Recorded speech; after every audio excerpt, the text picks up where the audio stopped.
Coucou, c'est Guillaume, ton podcasteur. Nouveauté, je te propose qu'ensemble, on choisisse les sujets des futurs épisodes. Je t'ai fait un mini sondage en ligne, tu votes en un clic pour les sujets qui t'intéressent le plus. Attention, je ferme le sondage dans quelques jours. Pour le moment, le sujet le plus voté, c'est nos pires expériences sexuelles et ce qu'on en a tiré.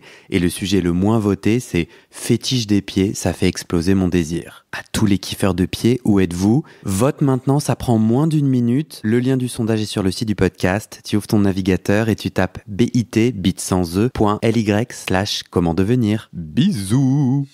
Salut, moi c'est Guillaume, je suis gay et j'ai été très longtemps sexuellement bloqué. Ce podcast, c'est comme un guide. Chaque épisode t'aide à sortir du non-dit, à entendre tes désirs et donne des conseils pratiques pour ta vie sexuelle ou amoureuse. J'essaie de vivre de ce podcast, alors si tu aimes mon contenu, fais un don. Tape bit.ly/comment devenir dans ton navigateur. Tu auras aussi mon Instagram pour voir ma petite tête et les infos pour venir à une rencontre entre auditeurs dans ta ville. À la toute fin de cet épisode, je t'en dis plus sur les coulisses du podcast et comment la communauté des auditeurs peut t'aider. Allez, place à ton épisode, bonne écoute. David, partie 2 de notre discussion sur le stress minoritaire. Re-bienvenue chez moi. Petit, tu me regardes un petit sourire. J'attends de trouver un mot pour te dire bonjour.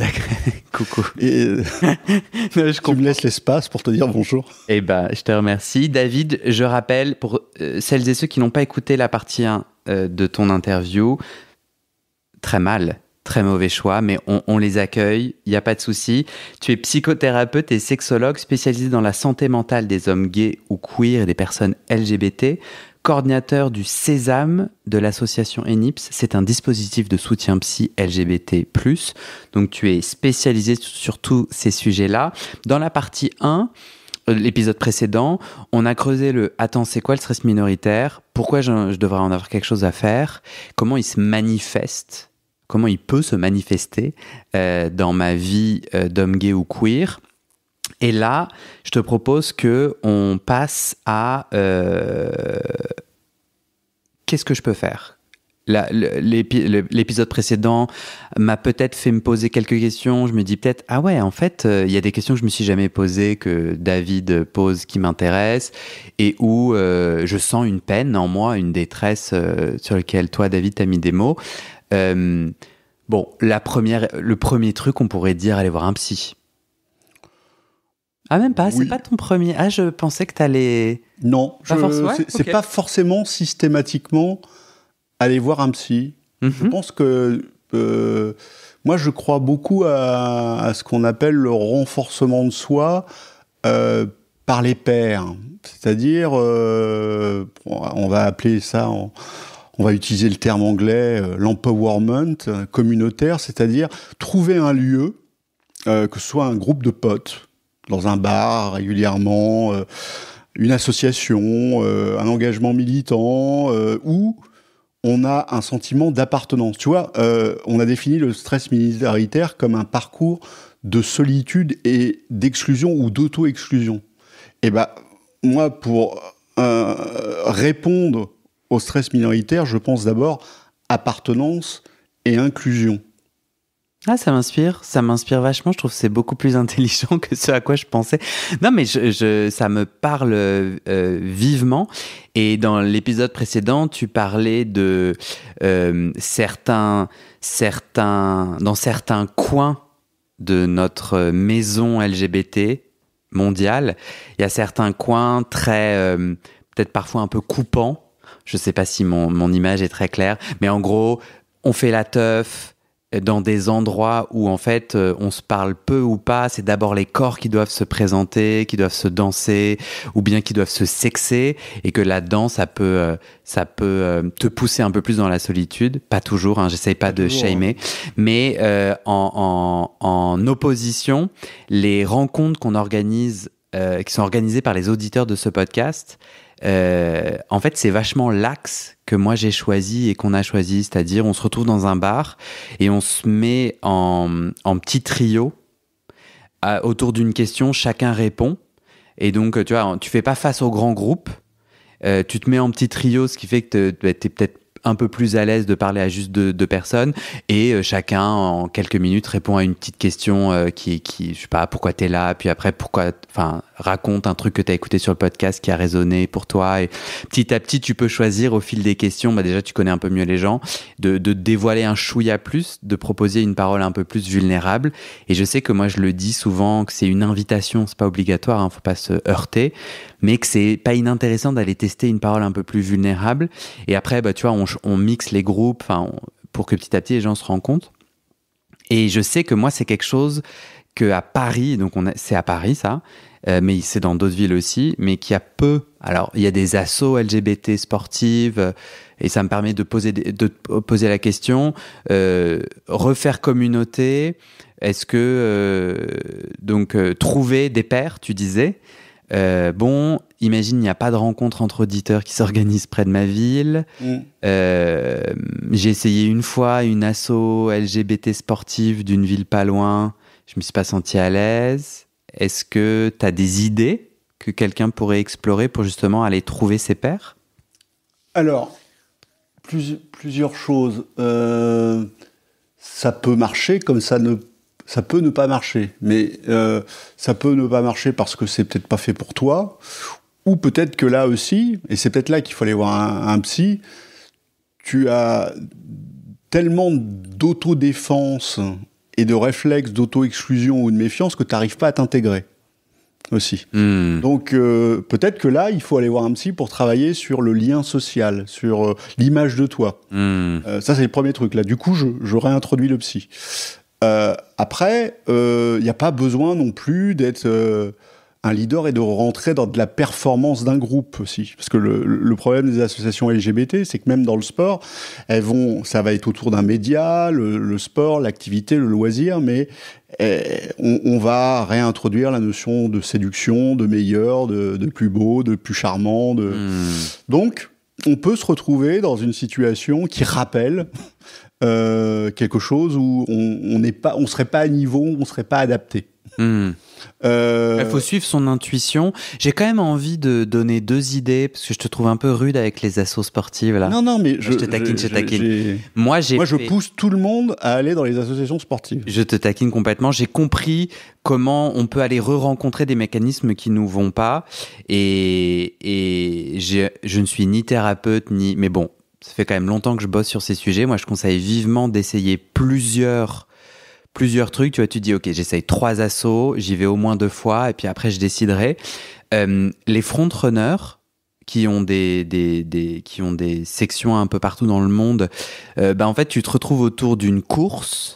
Il n'y a pas de timing, il y a plein de niveaux différents et il y a zéro. Enfin, moi, j'ai jamais, en tout cas, j'y suis allé dans 1 ou 2 villes, j'ai jamais senti que c'était mieux d'être d'un groupe ou d'un autre. Et moi, j'étais dans ceux qui courent pas beaucoup et tout. Et j'ai vraiment trouvé que de se réunir autour. Moi, j'aime bien courir, donc j'étais un peu détendu. Et en fait, du coup, le lien social vient un peu doucement et pas du tout dans la séduction. En tout cas, moi, j'ai trouvé. Mais c'est vraiment, je parle en jeu, je dis pas que c'est automatique. L'autre chose que j'ai jamais essayé, mais j'aimerais bien essayer, c'est une asso de gaming, une asso de jeux de société. Il en existe, hein ? Ouais, je peux pas la citer car j'ai oublié son nom. Il y en a 2, je crois. Ouais. Et les jeux, c'est les sites. Ouais, les gens peuvent aller les trouver, puis même n'importe où ils habitent, ils peuvent aller voir s'il y en a une à côté. Mais je trouve que, tu vois, un jeu de société, il y a des règles du jeu.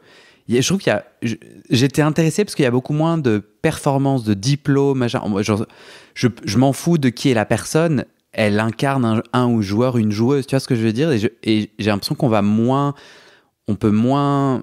c'est moins gênant pour moi, quoi. Oui. On est autour Sauf qu'il faut reciter. J'étais pas du tout vache avec les associations LGBT.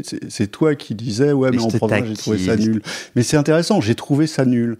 Et c'est ce truc-là que je veux pointer et que je veux questionner. J'ai trouvé ça nul, peut-être parce que, 1, je m'auto-exclus, 2, je suis habitué à un mode de rencontre immédiat dans le corps et dans le sexe sans l'échange. Complètement. Or, une amitié, de l'homosociabilité, ça se construit. Ouais. Et peut-être qu'on n'a pas appris ou qu'on n'a plus l'habitude. Ouais. Ou qu'on a peur du rejet. Qu'on a peur du rejet. Donc, du coup, il y a toutes les petites voix dans la tête qui s'activent. Voilà, c'est ça. Et puis ce que tu as dit, c'est très judicieux. Et puis, il n'y a pas que les pères aidants, ce que je disais, le communautaire. Il y a aussi moi je dis toujours, il faut au moins avoir une personne avec qui on peut être soi-même. Complètement soi-même, authentique, sans forcément tout le temps dégueuler sur l'autre, mais si on a besoin, s'autoriser à parler de ce qu'on est, de ce qu'on traverse, de sa sexualité, de ses difficultés, de ses pratiques du chemsex, de sa séropositivité. Il faut une personne qui te voit comme tu es dans ton entièreté. Ouais. Tu vois, bien sûr. Une seule personne suffit parfois. Ouais. Parce que la personne, on en revient à ce que tu disais tout à l'heure, il y a des gens qui sont bien à la machine à café et qui n'ont pas besoin de faire leur coming out. Ouais. Donc, ils vont avoir un petit réseau très limité qui vont leur permettre de construire une identité solide où ils sont eux-mêmes et après rayonner dans plusieurs sphères de la vie. Ouais, c'est marrant. Moi, je trouve que c'est encore très difficile, alors même que je pensais que c'était pas difficile pour moi, tu vois, de me montrer vulnérable et d'avoir quelqu'un avec qui je peux... Donc moi, j'ai la chance d'avoir ça dans ma vie. Mais là, tout à l'heure, j'ai envoyé un texto à une amie en lui disant « Coucou, est-ce que t'es dispo ce soir ? Est-ce qu'on se prend un café ce soir ?» Et je suis allé courir. Et en fait, en courant, je me suis dit « Mais en fait, le vrai truc que j'avais envie de lui dire, c'était « Je vais pas bien, j'ai des angoisses, ça me ferait vraiment plaisir de te voir ce soir. » Tu vois ce que et du coup, en revenant, je lui ai réécrit ça. Et en fait, je me suis dit, putain, je trouve ça compliqué, en fait, d'être aussi ce Guillaume qui a des angoisses. Enfin, tu vois, de se montrer réellement. Et donc, là, quand tu mentionnais différents sujets de le chemsex, la séropositivité, enfin, au moins quelqu'un avec qui t'es complètement toi, c'est pas évident. Enfin, moi, je trouve que c'est vraiment pas évident. Je trouve ça chouette que tu le dises. Et je pense que là où j'allais aussi tout à l'heure, pour les gens qui habitent en ville, donner les deux idées de je fais de la course ou bien je fais des jeux de société, c'est que en fait il y a plein d'assos LGBT qui se mettent autour d'une activité et je trouve pour certaines personnes ça peut aider du coup de sociabiliser ainsi. Et pour autant, il y a aussi plein de gens qui vivent en ruralité. Ouais. Alors bon voilà, l'asso la plus proche, elle est à 2 heures de voiture ou 1h30 ou même plus. Est-ce que tu as des conseils pour les personnes qui habitent pas en ville où il y a ces assos ou ces opportunités de rencontrer du père aidant ? Je me permets de redire les mots parce que c'est marrant, père aidant. J'aime bien, c'est joli. Je vais envoyer des textos en disant tu es mon père aidant. Hein ? Cœur. Hein ? Ou ma père aidante. Ou ma père aidante, merci. Voilà. Les conseils, c'est ce que je te disais. Quelqu'un dans son village... tout seul ou dans une zone. Bon, maintenant, quand même, moi, je suis un vieux psy et un vieux gay, mais... Tu veux dire quel âge tu as ? Ah oui, j'ai 58 ans. Et c'est vieux, 58 ? Oh, ça commence à être... à avoir une bonne expérience, mais aussi à avoir connu des façons de construire son identité différentes que maintenant. C'est-à-dire... avec des paliers de coming in, comme on dit, d'acceptation de soi-même et de coming out, qui passe pas par le net, qui passe pas par la rapidité, qui passe par une très grande progressivité, une lutte contre soi-même. Et ça n'empêche pas aujourd'hui ça peut être toujours comme ça, malgré les outils de rapidité, mais aussi on peut trouver du même ou du semblant beaucoup plus rapidement aujourd'hui, dans le dialogue. Dans un échange sur une plateforme, même sur une plateforme de cul. Enfin, en tout cas, on peut ne pas se sentir seul dans son individualité et seul dans ce qu'on pourrait vivre comme son anormalité. Or, il n'est pas question d'une anormalité, il est question d'une singularité. Ce qui est tout à fait différent. Oui, complètement. Ça illustre pas mal le Discord du podcast. Donc, une sorte de forum en ligne. Tu vois ce que c'est, Discord ? Il y a même un WhatsApp aussi, un groupe WhatsApp autogéré par par des auditeurs où du coup ils s'échangent plein de messages. Et moi, au début, je me disais, il y a pas besoin. Je pense que j'avais un regard de Parisien, un regard de Guillaume et tout. Je me disais, moi, je pense que moi, je ressens pas le besoin de créer une communauté en ligne. Moi, gay, j'ai pas besoin de ça parce que je pense que j'ai la chance de l'avoir dans ma vie, peut-être. Mais en fait, je comprends mieux, ouais. Au fur et à mesure des échanges, je comprends mieux que c'était des gens de partout qui étaient contents de se retrouver. Ouais, tu sais, on est dans un pays où on n'aime pas le communautarisme en termes de prise en charge de santé, où on est au nom de la laïcité. Mais moi, ce que je constate depuis 30 ans que je travaille dans la santé sexuelle, dans la lutte contre le VIH, dans la santé mentale, c'est que, parfois, il y a des choses qui peuvent d'abord se dire qu'il y a des mêmes. Ou qu'il y a des semblants, ou qu'il y a des ressemblants. Ouais, pour avoir l'impression qu'on va pas être jugé. C'est quoi le meilleur truc comment on peut définir lutter contre le stress minoritaire? C'est sortir de la honte. Sortir de la honte de soi. C'est-à-dire ce que tu disais, parler de sa vulnérabilité. Bon, alors ça... donc ça rassure quand on est avec du même. Ouais. Tu vois, on n'a pas l'impression qu'on va confier quelque chose qui va être jugé, qui va être déformé, qui va pas être compris d'emblée. C'était pas évident pour moi. Enfin, c'est marrant là ce que tu dis. Je sais pas du tout comment les auditeurs le reçoivent. S'ils se disent, oh là là, ils enfoncent des portes ouvertes. Moi, je reconnais que c'était pas du tout évident pour moi. Et je reconnais, grâce à tout ce que tu dis, je reconnais vraiment une détestation de l'homosexualité et de l'homosexuel en moi et hors de moi, qui fait qu'en fait, j'avais 0 pote gay. Je me rejetais et je rejetais, alors même que j'avais fait un coming in et un coming out. Hein. Et aussi, bon, il y avait pas de gens. Enfin, genre, je connaissais pas ou très peu d'hommes gays ou queer. Et c'est vraiment que à partir de 35 ans, enfin, genre, il y a quelques années, que j'ai commencé à avoir des amitiés gays, queer, qui me sont vraiment importantes et où, en effet, je parlais de choses avec qui je peux en parler avec des amis hétéros, mais ça ne fait pas du tout les mêmes vibrations dans mon corps, dans mon cœur. Et les conversations ne vont pas exactement au même endroit. Tu vois ce que je veux dire? Quand tu as un échange sur de l'intime avec une personne hétéro, sa façon de naviguer le monde va pas mal influencer les questions qu'elle va poser, ses réactions, son visage, qui va faire que régulièrement, je me mets quand même à refaire de la pédagogie, tu vois. Parce que, je sais pas, j'ai dit un truc et tu vois, j'ai parlé de Grindr et du coup, il faut Tu vois ce que je veux dire? Ce que tu dis, c'est très intéressant parce que je suis pas forcément pour promouvoir que des gays puissent être écoutés que par des psy LGBT, mais ça y concourt parfois dans la demande.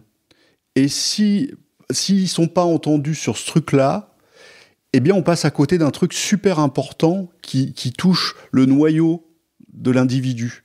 Ouais. C'est pour ça que quand je parle de stress minoritaire, je vais dans des congrès pour parler à des psys qu'on dirait de droit commun, pour qui pensent à l'interroger, qui pensent à connaître ce parcours, cette traversée, qui fait qu'on se renferme, ce qui fait qu'on a honte différemment que des autres. Bien sûr que les hétéros ont honte, ont des complexes, ont plein de trucs, mais il y a vraiment un truc chez nous, les LGBT, qui est dans les entrailles de ces espèces qui laisse un vide parce qu'il n'a pas été parlé pendant des années. D'où l'importance de ne pas le manquer en psychothérapie. Je veux te ramener, mon cerveau n'a pas lâché un truc que tu as dit il y a quelque temps dans cet épisode. Donc là, on est en train de déplier comment je prends soin ou je soigne ce stress minoritaire dans ma vie. Et à un moment donné, je te demandais, s'il y a des gens qui nous écoutent et qui vivent loin d'une ville, comment faire? Et là, tu nous as ramené à ton expérience dite, tu as dit, de vieux gay. Et de ce combat que tu as mené. Et je comprends pas pourquoi tu as répondu ça à ma question sur... Sans doute parce que inconsciemment, mais je tilte tout de suite, ça me faisait penser comment j'étais, moi, jeune gay en province tout seul. T'as grandi dans quel coin? en Normandie, puis j'ai fait mes études dans le Poitou, enfin... Donc loin d'une communauté dans un milieu très hétéronormé, enfin, avec cette honte, en straight-actingant, voilà. Donc ça doit être toujours le même jeu. Et t'avais pas Internet à ce moment-là, et tu n'avais pas de père aidant, tu n'avais pas d'homme gay ou queer. Juste je veux pas faire mais tu avais juste les petites annonces de guépier et t'attendais qu'on te réponde. Tu vois, en interaction pour avoir une bulle où tu pouvais avoir accès un peu à l'autre, mais aussi à toi-même, pour te valider. Ça a marché. Donc ouais, ça marchait avec le temps, oui, bien sûr, ça marchait, mais c'était beaucoup plus long. Mais en même temps, tu avais le temps, du coup, de te construire, parce que le risque avec la rapidité des réseaux, c'est que tu colles à l'autre, que les autres te disent, c'est ça, être gay, c'est ça qu'il faut faire, c'est ça que tu dois être. Tu vois, une construction de soi, c'est j'aime pas, je m'écoute, je tente, je risque, je réfléchis. Maintenant, c'est tout de suite, t'es actif, t'es passif, tu fais ceci, tu fais cela, t'aimes quoi. Enfin, on fait un catalogue. Ah, ouais. On se découvre moins. En tout cas, les outils de rencontre tuent quelque chose de la curiosité et de l'ouverture à l'autre. Je dirais même un peu plus, c'est que je vais vers une application où je me dis on va être entre nous, donc je vais pouvoir être moi tout à fait, et en tout cas de me découvrir moi, et cette application, moi et les autres, on se renvoie, qui pénètre qui est complètement hétérocentré, enfin c'est vraiment un délire... tu vois, savoir, qualifier le rapport sexuel par rapport à qui pénètre qui, c'est un truc d'hétéro et tout. Donc, et moi, je suis complètement bloqué là-dedans. Hein. Je suis premier coupable. Hein. Je suis pas du tout en train de dire que moi, sur Grindr, je suis au-dessus des autres et tout. Je me vois complètement bloqué dans cette fixation autour de qui pénètre qui. Et je trouve c'est génial ce que moi j'ai grandi par rapport à toi avec cette possibilité, peut-être pas quand même, c'était à partir quand j'avais 25 ans je pense. Tu devais avoir les sites internet quand même. Ouais, t'as raison, j'étais sur Roméo. T'as raison, j'avais le site internet. En tout cas... Tu devais avoir Cité Gay, Roméo, enfin des choses comme ça. Cité Gay, ça me dit rien, mais Roméo, ça me dit quelque chose, ouais. Mais je trouve que c'est quand même tellement dommage parce que moi j'ai la chance d'avoir eu ces rencontres rapides qui sont très chouettes. J'ai rencontré plein de gens chouettes et c'est pas que négatif, mais à la fois qui sont pas des outils qui vont me permettre de... Enfin, c'est de la performance de ouf, quoi. Je peux pas du tout être moi. Et tu te retrouves tout seul après, avec quelque chose dont tu sais toujours pas quoi faire. Ouais. Parce qu'il n'y a pas eu de destinataire. Et je reconnais dans la rencontre. Ouais, et je reconnais aussi que je passe, moi, Guillaume, à côté des gens qui sont différents sur Grindr. Tiens, tu vois, ça faut que je m'en souvienne, c'est dommage. Il y a des gens, quand je demande, tu cherches quoi? Ou je sais pas, je pose des questions un peu spécifiques, ils me répondent, je sais pas. Et au lieu, moi, de me dire, tiens, c'est intéressant, ouais. Enfin, et au lieu de nourrir le truc. Tu regardes ta liste de courses et tu dis, non. Un peu. Moi, j'ai besoin de ça. C'est triste. Dans ma tête, je me dis, putain. En fait, non, dans ma tête, je me dis, putain, mais mec, tu me réponds ça. Enfin, genre, ça me vend. Enfin, non pas que j'exige, mais genre, vends-moi un peu du rêve dans le sens, je sais pas, genre, viens, on va se rencontrer. Enfin, juste le je sais pas qui relance sur rien, je suis un peu genre, ok. Et à la fois. Ouais, je pense que je pourrais adapter comment je suis sur les réseaux de rencontres pour justement sortir des questions automatiques, tu vois. Mais ça m'angoisse. Parce que du coup, je crois que du coup, c'est un vrai investissement. En fait, il faut qu'on aille prendre un verre, quoi. Pour creuser ce qu'il sait, ce qu'il veut, ou ce qu'il a envie, ou faire naître quelque chose, parce que on peut faire naître. Faire naître. Voilà, ouais. C'est ça, on peut faire naître. Parce que Grindr fait pas naître grand-chose. Tu y vas déjà excité. Qu'est-ce que tu vas faire de ton excitation? Ouais. Ouais. Ou alors, tu veux t'exciter, tu allumes Grindr et tu vois 2-3 trucs, quoi.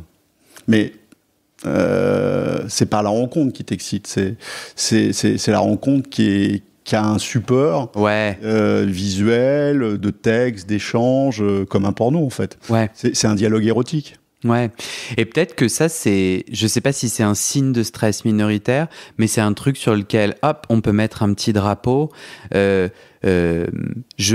fais les démarches pour aller vers des assos, je me sociabilise gay, ou je fais des teufs ou machin, ou je vais sur Grindr, mais si mon comportement il me fait me sentir seul. Enfin, ça, je veux dire, c'est qu'au fil des mois, en fait, je mets des pièces dans une machine qui a jamais l'air de vraiment me nourrir, tu vois. C'est-à-dire, je baise avec des mecs qui ont répondu à mes questions, tu vois. Et qu'en fait, les baises se suivent et je suis là, genre, peut-être que ça, c'est un signe, justement, possiblement de stress minoritaire et ou, en tout cas, je suis pas en train de créer un lien, soit amical, soit sexuel, soit romantique, qui me correspond. Oui. Ou tout simplement un lien humain le temps du moment. On peut dire, par exemple, un mec arrive, ça le fait pas, ou ce qu'il veut. Bon, est-ce que tu dégages ou est-ce qu'on parle ? Tu vois Ouais. Donc, le mec va dire peut-être, je suis pas venu pour ça, il va partir. Mais peut-être aussi qu'il va dire, oui, je vais prendre un verre. En tout cas, qu'il y ait quelque chose de ce moment, quoi. Et donc, c'est super vulnérable. On revient à... j'ai beaucoup aimé quand tu as dit l'opposé du stress minoritaire, c'est sortir de la honte. Moi, je me permets de rajouter être vulnérable et être connecté à l'autre de façon vulnérable. Sortir de la honte, c'est créer de l'intimité, qu'elle soit durable ou ponctuelle. Mais avoir le sentiment d'avoir traversé un moment de proximité avec quelqu'un. Tu vois ? Et émotionnel ou d'intérêt. Pas besoin non plus de se déverser et parler de soi et de vider son sac. Mais de dire, c'était intéressant. C'était pas vide. Pour envoyer au vide intérieur. C'était pas vide, ça m'a...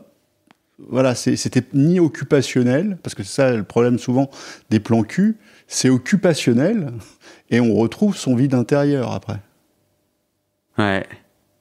Et moi, je fais vraiment le lien entre les différentes questions qu'on a soulevées dans l'épisode précédent autour du stress minoritaire et comment je peux parfois me fuir ou être pas du tout dans la vulnérabilité à la création d'intime, alors même que je suis en train de me sociabiliser gay. Tout à fait. Je t'avais dit, la pièce maîtresse et la conséquence première du stress minoritaire, c'est un sentiment d'être seul avec soi-même, malgré le fait qu'on ne veuille pas, et une croyance de pouvoir jamais être compris. D'être jamais accepté, qu'une partie de soi, c'est ça la honte, tu vois. Et c'est ça que j'ai vécu enfant. Toi, adolescent aussi, tu dirais toi aussi. Moi je l'ai vécu plein pot, à plein pot. Alors moi je peux être un exemple clinique du stress minoritaire, je trouve. Mais je l'entends chez beaucoup des gens qui viennent consulter, qui viennent être accompagnés. Et d'ailleurs, ce qui est très surprenant avec le Sésame qu'on a ouvert à Paris, c'est qu'il y a eu un afflux de demandes, et beaucoup des demandes, c'était au moins la question LGBT, on ne se sent pas honteux. Le Sésame, du coup, c'est le dispositif d'aide à la santé mentale pour les LGBT+. De l'ENIUPS, Et voilà, et donc, on ne se sent pas honteux. Le problème, c'est que c'est un dispositif limité, qu'on ne peut pas accueillir tout le monde. Mais voilà, c'est la porte d'entrée, on peut déposer ça et peut-être parler d'autres choses. Bien sûr. Mais quand ça est pris en compte, on peut avancer et peut-être après aller vers d'autres psys, qu'on appelle de droit commun, parce que ça, on l'a pas... On l'a pas traîné sans en parler. On a sur qu'est-ce que je peux faire si je ressens de la souffrance en lien avec le stress minoritaire on continue à déplier. On a dit se connecter à l'autre de plein de virtuel, pas virtuel, etc. En tout cas, se poser ces questions. 2, après, tu as dit bien sûr la psychothérapie. Et tu as notamment parlé de psy qui s'estampille LGBT. Avec des auditeurs du podcast, on a créé un annuaire où des auditeurs queer peuvent recommander un soignant, un ou une soignant, psy, médecin, en disant moi j'y suis allé et je me suis senti à l'aise. Il faut aller sur le site du podcast pour le voir. Toi, tu as des conseils pour bien choisir son psy? Tu as des gens qui se disent, est-ce que je le prends estampillé gay? Est-ce que c'est bien? Est-ce que c'est pas bien? Des gens qui se posent des questions. Comment je peux faire? Moi, déjà, même un psy gay, il n'est pas forcément safe. Tu vois, moi, je suis un mec, j'ai grandi avec des représentations masculines, j'ai mes limites. Moi, quand j'accompagne, la première chose que je fais quand j'accompagne une personne trans, c'est que je lui dis, surtout, vous me corrigez au moindre mot qui vous froisse, parce que, compte tenu de mon âge, de mon passé militant, je vais sans doute avoir des maladresses. Donc il faut. Moi, je pense que choisir un psy, c'est un psy curieux et ouvert à l'autre. Emmène-moi dans ton monde. Et qui te blesse pas. Qui te blesse pas, et deux, qui va dans ton monde. Qui fait pas comme si ton monde n'existait pas et qui fait son truc. Je vais utiliser mon manuel de psychopathologie, on m'a dit d'aller voir papa, maman, et qui passe à côté de, l'orientation sexuelle, mais pas que l'orientation sexuelle. Le nombre de psys où il faut attendre 5 ans avant de parler de sexualité, de pratique sexuelle. Mais du coup, comment je peux le savoir après avoir fait une séance? On peut pas le savoir après une séance, mais déjà on a un feeling. Est-ce qu'on est à l'aise? Est-ce qu'on s'est senti un petit peu à l'aise, fluide, même si on n'a pas dit tout? Est-ce qu'on a envie d'aller plus loin? Est-ce qu'on a des réserves? Qu'est-ce qu'on a ressenti dans son corps? Voilà. La meilleure façon, c'est qu'est-ce qu'on a ressenti dans son corps, puisque le stress minoritaire nous coupe de nos émotions pour se caler à ce que les autres attendent. Là, si on va voir un psy, c'est pour soi. Ouais. Donc, si je vais voir un psy, bien sûr que je vais être un peu angoissé si c'est la première fois ou si c'est mal passé avant. Mais comment ça s'est détendu dans mon ventre, comment je me sentais bien, comment je regardais l'heure ou j'ai pas vu l'heure passer, quoi. Ouais. Est-ce que toi, là, tu l'as dit dans notre échange que tu étais gay. Ouais. Sinon, si je viens te voir en tant que patient, est-ce que je peux savoir ton orientation sexuelle? Si on me demande, oui. Il y a des patients qui te demandent. Oui. J'ai le droit de demander à mon psy direct. Alors, ça dépend des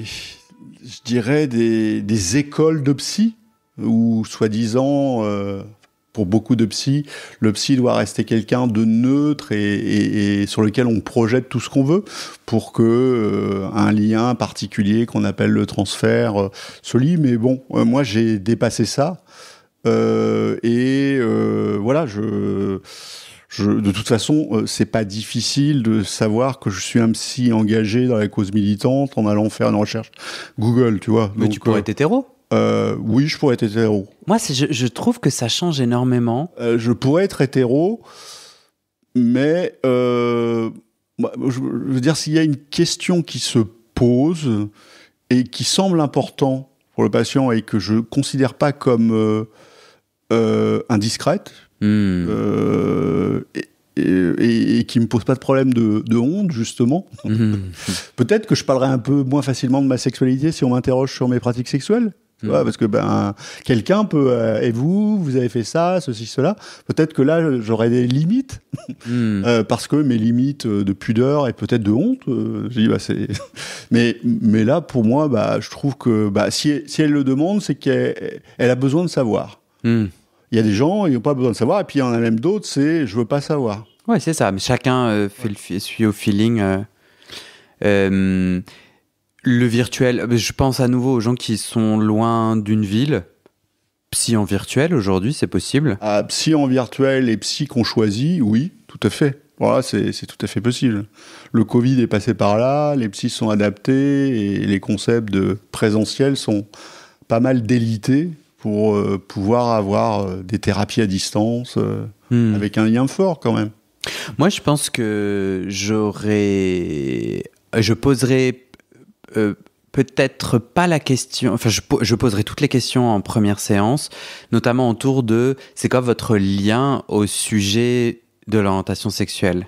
Je pense que j'aurais et je pense que ça peut être une idée, parce qu'en fait, le psy va pouvoir soit complètement évacuer le sujet en disant « mais moi, je suis universel », machin, ce qui, moi, personnellement, Guillaume, me parle pas du tout.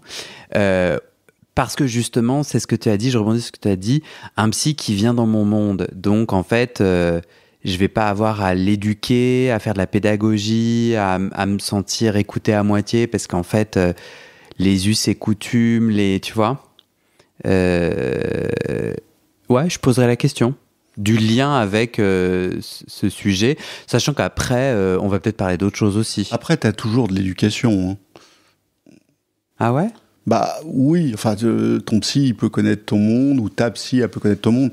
Il y a des trucs, il faut que la psy puisse demander, ou questionner, ou dire, si elle laisse passer sans savoir, voilà. Je m'en rappelle, il y a quand même plus de 15 ans, quand j'ai sorti le mot fist sur le divan à mon psychanalyste, il y a eu un très long silence.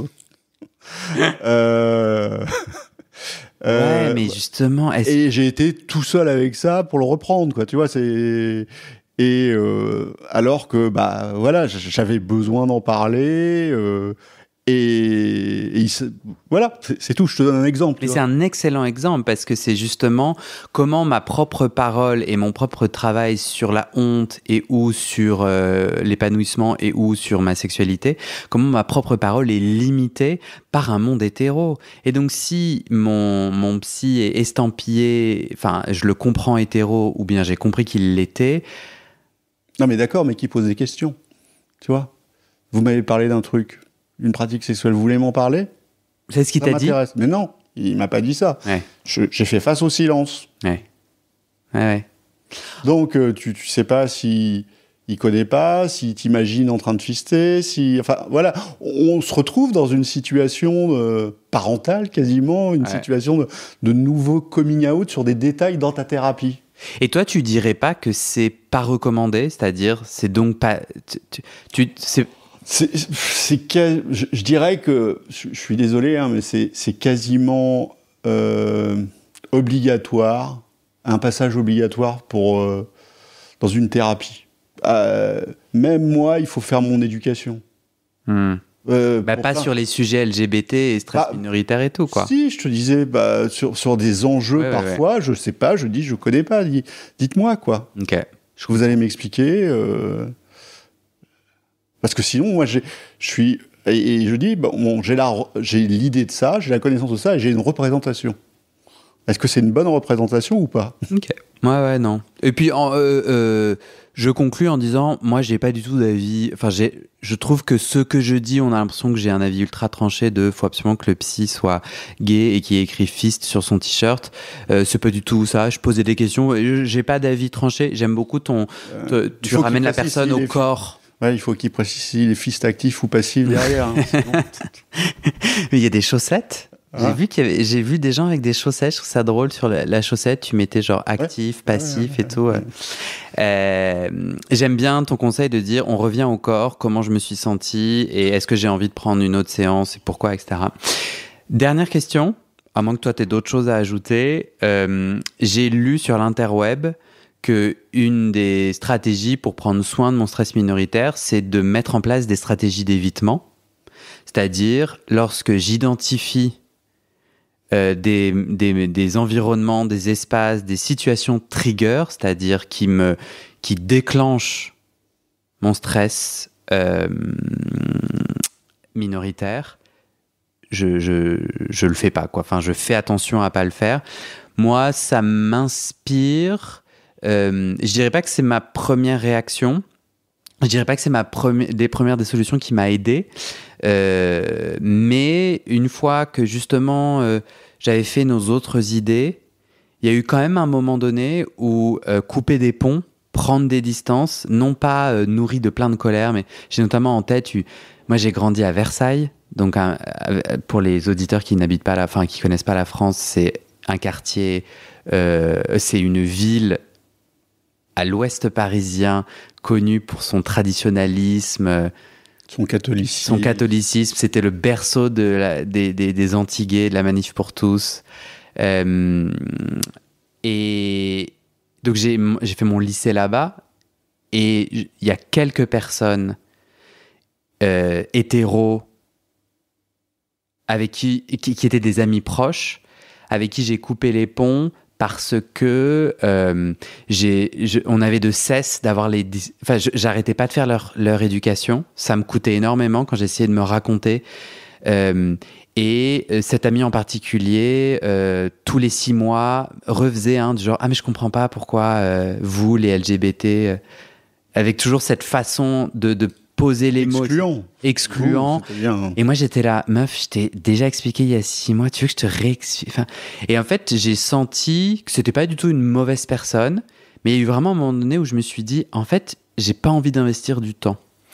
Moi, je me sens aligné avec cette décision, même si elle m'attriste en partie. Toi, tu penses quoi de ces stratégies d'évitement?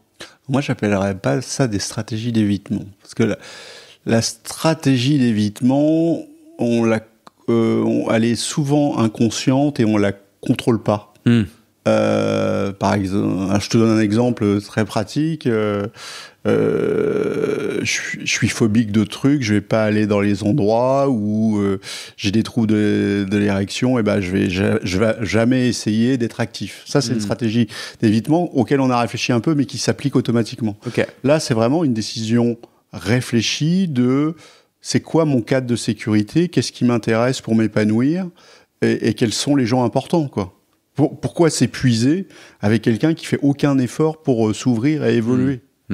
C'est bah oui, je tourne la page, quoi. C'est comme des gens parfois, et on pourrait, tu vois, là, tu parles d'une amie d'enfance, mais il y a des gens qui sont obligés de couper les ponts avec leurs parents. Pour survivre, pour tout simplement être dans leur vie et pas dans un combat pour être aimé, être accepté. À un moment, on ne veut pas t'accepter, bah, tu laisses les gens dans leur monde et toi, tu crées le tien. Il y a une petite partie de moi qui dit ouais, mais à ce rythme-là, tu vas t'enfermer avec que des semblables mimétisme, des gens qui te ressemblent. Tu vas évoluer dans une bulle. Peut-être que mon cerveau me dit la merde. Non, ton cerveau, il réagit bien, je trouve qu'il rebondit bien. Oui, il y a le risque d'un enfermement de...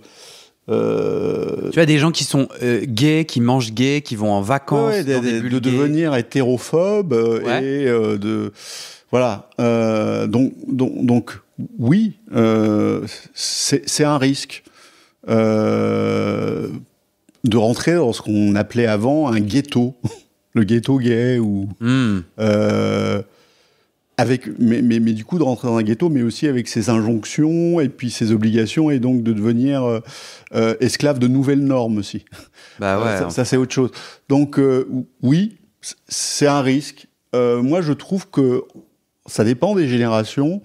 Je trouve en tout cas qu'aujourd'hui les jeunes queers ils sont plutôt dans une diversification de leurs liens et pas dans une mono-orientation de leur environnement. Et que, si je veux reprendre une image, moi, ce que je trouve super bien pour lutter contre le stress minoritaire, puisque c'est que un jeune queer puisse embrasser un autre jeune queer au collège ou au lycée et partir avec lui main dans la main. Alors que, voilà. Et ça... directement, il fiche quelque chose de son identité et qu'il soit pas harcelé, attaqué et jugé. Tu vois, ça veut aussi dire que les queers ont fait un coming out, parce que moi, tout le monde était dans le placard. Oui, ça veut dire que les queers ont fait un coming out, mais... Tu crois que c'est le monde d'aujourd'hui, ça, dans ton métier? Les jeunes, alors ça dépend des quartiers, ça dépend des villes, ça dépend. Ouais, mais il y a des lycées où je trouve ça assez miraculeux. Wow. Parce que effectivement, ça permet de rentrer dans la sphère de l'affectif, de l'amour, lié à l'orientation sexuelle, et non pas de rentrer dans l'orientation sexuelle que par la clandestinité et que la sexualité, sans lien, tu vois. ce que les hétéros se posent pas de questions. C'est quoi? Je dis souvent le stress minoritaire. Un hétéro, il se pose pas la question de dire qui il est. C'est déjà le premier truc. Il n'a pas besoin de se définir. Il n'a pas besoin de se présenter. Il n'a pas besoin de s'annoncer. Ouais, bien sûr. Et je trouve que de l'exemple que tu viens de donner, en fait, tu me ramènes à... Attends, mais c'est un enjeu de survie, de santé mentale, les conséquences du stress minoritaire et comment j'essaye de créer un espace safe pour moi. Mais je reviens à mon point d'avant. Mais si je coupe des ponts ou si je me retrouve que entre gays, alors ah là là, c'est problématique. En vrai, je m'en tape. C'est Guillaume qui parle, hein, c'est mon petit avis. C'était bien là-dedans. Non, mais c'est une question de survie, donc je vais pas me forcer à connecter à des lieux, à des gens ou à des activités qui me heurtent, où je peux pas être moi, où faut que je m'adapte, faut que je me suradapte, où en fait faut que... Parce que cette pote là qui était malveillante sans le savoir, sans le voir, ah désolé, j'avais pas compris... au final, moi, je dois m'adapter, je dois avaler le truc, je dois faire en sorte que Je me rappelle très bien parce que la dernière fois où elle m'a fait, dans ma tête, je me suis dit, Guillaume, tu te lèves et tu pars. Mais tu sais, elle m'avait invité à dîner chez elle, il y avait des gens qui étaient en train d'arriver, il était 19h, enfin, genre... Et genre, mon cerveau disait... Tu te lèves et tu pars. Et je disais, non, mais on n'a pas encore mangé. Enfin, je répondais plein de trucs. Je ne me suis pas levé et je suis pas parti. J'ai pas réussi. Ouais. J'ai envie d'inverser ta logique. Tu crois pas qu'elle, elle se limite dans ce monde tradit, bourgeois, pas ouvert et qu'elle se prive de choses? Ouais, ça. Aussi. Tu vois, Et je rajouterais, en fait, j'ai décidé à ce moment-là, quand je suis resté dîner, de leur dire au revoir et de faire des choix et de dire, en fait, c'est une belle personne et je pense que j'aurais pu m'asseoir avec elle et lui dire, meuf, en fait, faut qu'on ait une discussion. Mais en vrai, j'ai senti que nos vies étaient trop éloignées et que moi, je souhaitais pas, en fait, investir ce temps-là. Donc, c'est pas genre... Je trouve que face au stress minoritaire, ma conclusion, moi, Guillaume, c'est qu'en fait, ça va nécessiter quand même de savoir où je veux mettre mon énergie et donc peut-être des coupures. Alors, des coupures et de la psychoéducation. C'est-à-dire, on peut pas échapper à dire aux gens non, ce que tu dis là, c'est pas possible. Ça, c'est bien sûr que on peut rêver, mais ça, il faudrait que ça commence à l'école. Ouais. Et ça commencera jamais à l'école. On n'est pas au Canada, on n'est pas... Quand tu vois comment les programmes ont été sur la diversité, ont été refusés, enfin, tu vois. Donc, on a les racines du stress minoritaire qui sont là. Encore solides. En famille, dans le système éducatif. Donc, ça nécessite du combat et ça nécessite... de psycho-éduquer, ça nécessite, Et on revient, la boucle est bouclée, c'est que puisque on reste dans un monde très hétéro qui nécessite un combat, où en fait il va quand même à plusieurs moments, soit dans le milieu professionnel, soit négocier de l'homophobie, de la transphobie, on revient au début de cet épisode, comment je prends soin de moi, quels sont les espaces de rencontre où je suis 100% moi, comment je lâche prise et mes soupapes sans me faire du mal. Oui. Enfin, tu vois, je trouve que ça boucle bien. Est-ce que, toi, si on devait clore là, est-ce que tu te dirais « Ah, j'ai absolument envie d'ajouter un truc ». Est-ce que dans tes belles notes que tu as imprimées... Et que j'ai pas lu, d'ailleurs. Eh ben, tu vois, c'était très bien. Mais non. Non, mais c'était bien. Moi, ce que je propose aux gens qui nous écoutent et qui sont encore là, c'est que tu es très sympathique, n'est-ce pas ? Gentil, ouais. Et disponible. Attention, assez. Attention, je te flatte. Ouais. Donc je vais forcément te demander quelque chose. S'il y a des gens qui ont des questions spécifiques suite à ce que tu as dit, es-tu d'accord qu'ils m'envoient ça via le site du podcast ou directement sur mon WhatsApp qui est sur le site du podcast ou mon email, une question et toi tu pourrais y répondre en message vocal et on en fera des épisodes. Je peux essayer d'y répondre. C'est toujours super compliqué de répondre à une question style...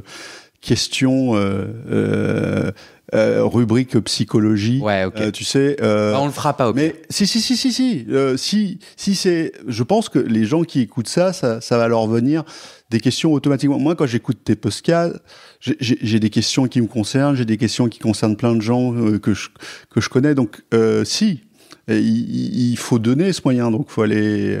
Mais je risque. Ce que je veux dire, c'est que je vais essayer de répondre, mais je risque de répondre à côté parce que je connais pas la personne. Bah oui, mais ça sera déjà très bien. Tu vois ? C'est la première pierre. Mon WhatsApp, c'est 06 61 61 57 36. Si les gens sont à l'étranger, c'est plus 33 devant. Merci David. Mais je t'en prie. Et puis, j'espère que ce petit échange pourra nourrir plein de gens pour réfléchir à ce qu'ils ont traversé, à ce qu'ils vivent, à ce qu'il y a en eux. Mais parfois dont on n'a vraiment pas conscience, quoi. Oui, si j'avais un truc à expliquer, pour donner une image. Souvent, aujourd'hui, on parle beaucoup du stress post-traumatique. On parle beaucoup des traumas, des gros traumas, des attentats, des guerres, qui sont des trucs qui figent.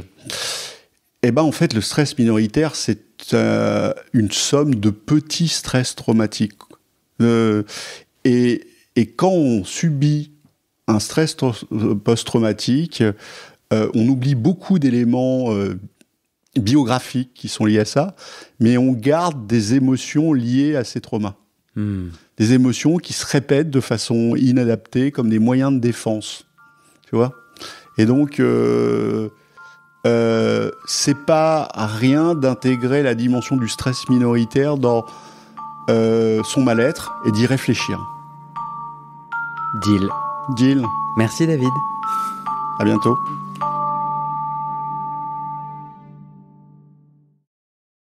Et c'est la fin de cet épisode. Et maintenant, je te donne les dernières infos sur les coulisses du podcast et comment la communauté des auditeurs peut t'aider. Mais d'abord, on doit parler sous. Ce podcast, c'est mon boulot à temps plus que plein et j'ai pris 2 décisions. Première décision, je ne veux pas rendre le podcast payant. Je veux qu'il reste accessible. Deuxième décision, je ne veux pas non plus de sponsors commerciaux.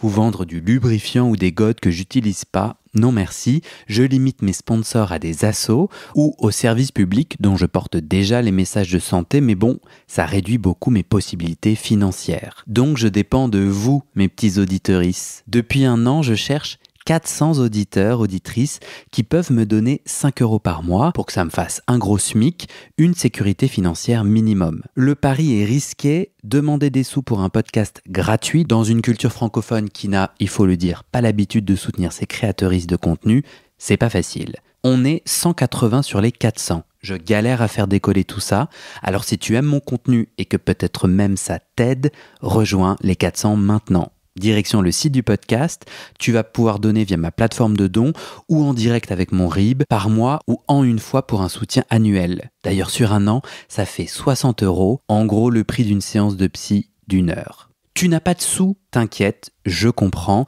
alors clique tout de suite sur s'abonner dans ta plateforme d'écoute, active les notifications pour recevoir le titre de l'épisode dès sa publication et mets 5 étoiles et un commentaire sur la page du podcast sur Spotify et Apple Podcast. Ces petites actions, ça pousse l'algorithme à proposer le podcast à plus de gens et ça m'aide à trouver des témoignages et des donatrices. Bon, maintenant, faut que je te parle de ce qui se trame derrière le podcast avec notre belle communauté des auditeurs. Sur le site du podcast, tu trouveras notre annuaire collaboratif des soignants-soignantes gays ou queer-friendly. On se partage entre nous nos contacts des soignants avec lesquels on se sent safe, médecins généralistes, proctologues, psy, sexothérapeutes, etc. partout dans le monde. Tu trouveras aussi mes réseaux sociaux et ma communauté WhatsApp. Je te montre ma petite tête, je te raconte les coulisses du podcast, souvent je pose des questions pour des futurs épisodes, je demande de l'aide ou toi, tu peux aussi m'envoyer des messages, par exemple des messages d'amour pour me motiver, ça me fait très plaisir. Tu trouveras aussi sur ce site la communauté Discord du podcast, c'est là où les auditeurs peuvent parler entre eux, peuvent parler des épisodes, de culture et aussi de sexe et de leurs sujets intimes. Sur le site, c'est aussi là que tu trouveras les infos pour organiser ou rejoindre une rencontre entre auditeurs ou un enregistrement live du podcast. Pour découvrir tout ça, tu tapes dans ton navigateur bit, c'est bit sans e.ly/comment devenir. Merci à toi et à très bientôt dans tes oreilles.